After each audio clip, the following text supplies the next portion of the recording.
typical sort of career path, if you will, for I'll just say an orchestra conductor. Opera conductors have their own path within opera companies. They're kind of groomed from within, from being repetiteurs and working with singers and coaching and rehearsing them until maybe you get to be an assistant, and then you get to be a music director in an opera company and conduct all over and do all that kind of stuff. So they have their own sort of in-house system.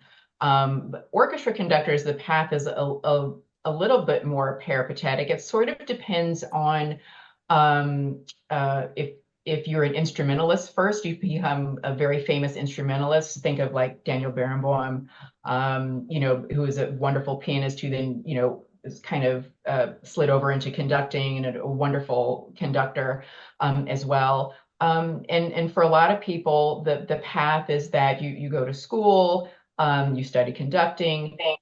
Hopefully you get a fellowship, or you do a music festival and continue to study and make connections, and maybe you get an assistantship job or an associate conductor job at an orchestra, and you really get to apprentice with the music director there. And hopefully they sort of take you under their wing and really teach you the ropes, not just about conducting, but about how to work within the system of the orchestral world itself. From an administrative and management standpoint, because your job as a music director isn't always just about conducting, about choosing repertoire. It's about helping the development department raise money, courting donors, all those kinds of things. And then you go out on the audition job trail. And so for me, my path was a little unusual. I did, I was conducting in graduate school and had a lot of great experience. I had a youth orchestra, I had the chamber orchestra, I did assistant conducting for a very famous contemporary conductor who prepared orchestras for Boulez and Barenboim whenever they were out of town, and then would come into Chicago to work. His name was Cliff Colnett, and he did a lot of work at DePaul University, and also he rehearsed up the Chicago Civic Orchestra before, like, then music director Daniel Barenboim or Pierre Boulez would come in. And so I was able to work with Daniel Barenboim as well while I was in Chicago. And then I was able to get a job. I did assistant conducting at the Chamber Orchestra of Philadelphia for a couple of years. And then I had the great good fortune to win a conducting prize. Maren Alsop, who's a very well-known conductor, she really struggled as a young woman conductor, even though Leonard Bernstein had been her mentor. It was very hard, as she said at the time, to get people to accept that she, as a woman, was someone that an organization could stand behind and make money with, because conductors are the face of the orchestra, publicly speaking. And so a lot of people back then were reluctant to have a woman be the head of their organization. And so she founded her own orchestra many years ago. And then once she became much more well-known and very successful, she started an organization that awarded a prize to one woman conductor to kind of give them more exposure and more experience, and kind of introduce them into the orchestral system with her as the mentor. It was called the Taki Concordia Conducting Fellowship. It's now called the Taki Alsop Conducting Fellowship. And so I won it one year.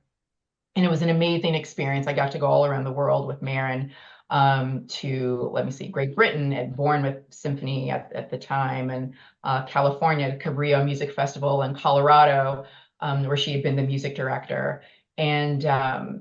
And it was just a great honor and really instructive to see. And she had just been named a music director of the Baltimore Symphony that year. And so it was just really instructive to see how she handled all of these challenging and exciting situations as a conductor, as a human being, and as a woman in this role and in these positions of authority. And so after that, I went out on the job trail and auditioned, just like everyone else does. And it's a very grueling existence, whether you're a dancer or a singer or an actor or a musician. Auditioning is just, it's a grind psychologically, because you're always working to learn and perfect things. And then there's a lot of rejection that goes along with it. And so after I had done the year fellowship with Maren, I went back out on the audition trail, and I auditioned for 3 orchestras to be their music director, and made it to the finalists. So I was one of the last 3 candidates for each one. And I did not get the job with any of those orchestras. But what was really beneficial was that one orchestra actually offered feedback to the 2 unsuccessful candidates. And so when I contacted them for this feedback, the search committee chairman was very complimentary, said the orchestra really loved all my conducting and they thought I had great ideas and the board thought I would be wonderful to work with. But they said they just didn't know how to market me. And, this is 2007. I don't know, what are you talking about? You put, the things on the side of a bus, you take out radio ads. Like, I don't understand what you mean. You don't know how to market me. And then he said, you don't look like what our audience expects the maestro to look like. And so I understood then what he meant. And it was really devastating to hear that. But it was also very liberating to hear that because at least I knew that the reason I wasn't getting jobs wasn't because I didn't have any talent or I wasn't very good at what I was doing. So, at least I had that. But then it presented me with, all right, what am I going to do about this? And so Marin said, you're going to have to do what I did all those years ago and start your own orchestra just to prove that A, you can conduct, B, you are a bankable commodity for an organization and they won't lose money and people will come to your concerts and you can draw an audience. And so that's what I did. I founded Black Pearl Chamber Orchestra here in Philadelphia in 2008 with a number of goals in mind. One was just personal and professional, that I wanted to demonstrate that I was good at this and I could do this.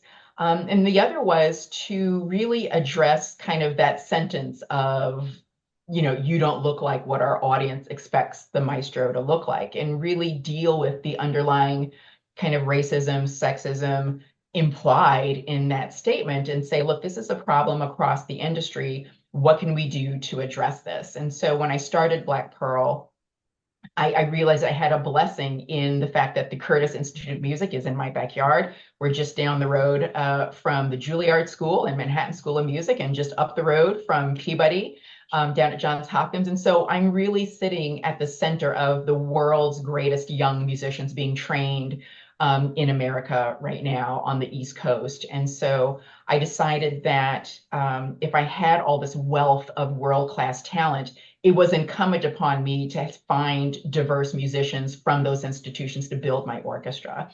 And so that's what I did.